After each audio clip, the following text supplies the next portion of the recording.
Bicara tentang otak, tahukah Anda bahwa otak manusia mempunyai rahasia yang telah Allah ungkap dengan sangat luar biasa 1400 tahun yang lalu dan terbukti ilmiah pada hari ini.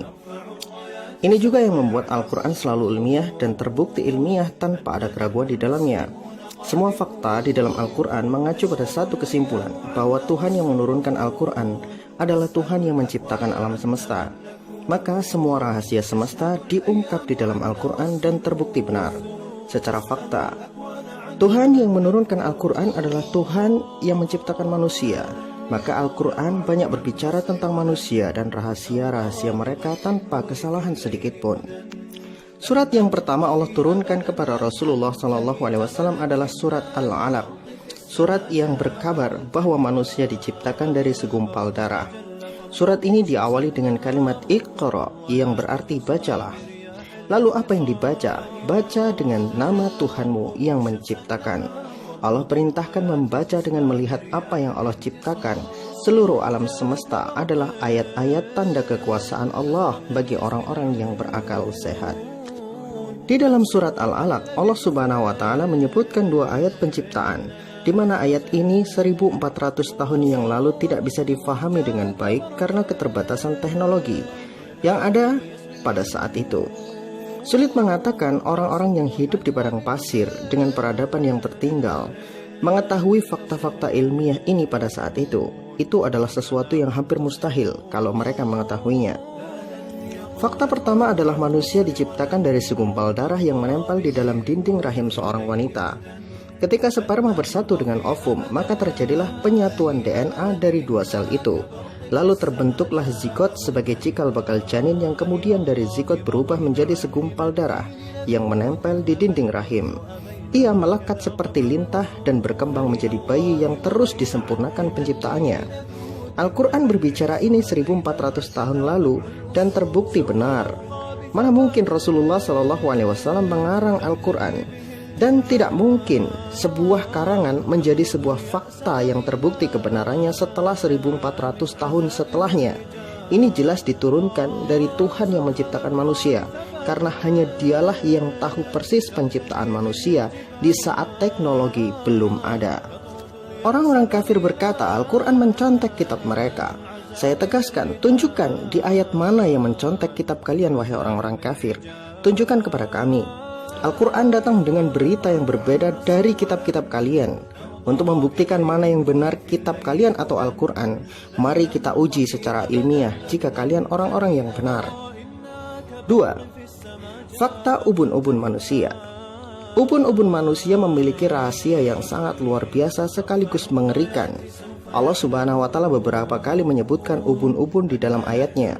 Dan ketika Allah sebutkan ubun-ubun, pasti berkaitan dengan sesuatu yang buruk bagi manusia.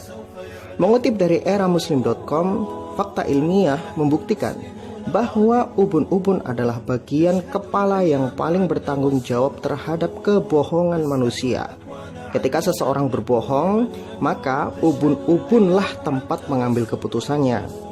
Profesor Muhammad Yusuf Shakir memaparkan bahwa tugas bagian otak yang ada di ubun-ubun manusia adalah mengarahkan perilaku seseorang. Beliau menegaskan, kalau orang ingin melakukan kebohongan, maka keputusan itu diambil pada frontal lobe yang bertepatan dengan dahi dan ubun-ubun.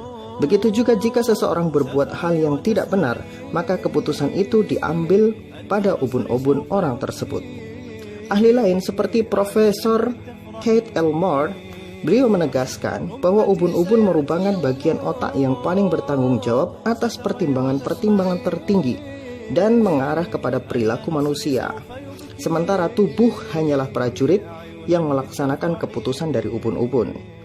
Di dalam Al-Quran, surat Al-Alaq ayat 15-16 Allah Subhanahu wa taala menerangkan, sekali-kali tidak, sesungguhnya jika mereka tidak berhenti dalam kurung berbuat kebohongan, niscaya kami akan tarik ubun-ubunnya, yaitu ubun-ubun orang yang mendustakan lagi durhaka.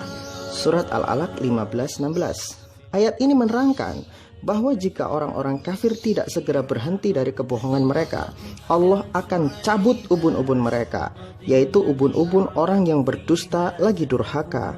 Ini menunjukkan bahwa Allah sedang memberi kabar kepada manusia bahwa keputusan membuat kebohongan dan keputusan untuk mempertahankan kebohongan adalah dilakukan di ubun-ubun manusia. Seperti yang selama ini dilakukan oleh orang-orang kafir pada umumnya. Mereka tahu yang mereka sembah itu adalah sesuatu yang mati, tapi masih saja disembah. Mereka juga tahu bahwa itu adalah manusia, tetapi masih dipuja-puja. Mereka menuduh Al-Quran bohong, tapi ketika mereka ditanya di mana bohongnya, mereka tidak bisa menjawab. Mereka menyatakan Al-Quran sesat, tetapi ketika mereka ditanya di mana sesatnya, mereka justru kabur lari darinya. Cobalah lihat nanti di kolom komentar. Saya berikan satu pertanyaan. Bisakah mereka berikan jawaban yang cerdas atas pertanyaan saya? Pertanyaannya adalah, kalau ada manusia menjadi Tuhan, apakah ibu yang telah melahirkan orang tersebut harus sujud menyembah anaknya sendiri? Apakah jika ibunya tidak percaya anaknya adalah Tuhan, lantas dia akan masuk neraka? Karena saya sampai hari ini tidak menemukan satu ayat pun yang menyatakan Maria sujud kepada Yesus. Kalau Yesus Tuhan, pasti orang yang pertama kali mengetahui adalah ibunya sendiri. Coba berikan jawaban paling logis dan paling cerdas. Wallahu a'lam bishawab.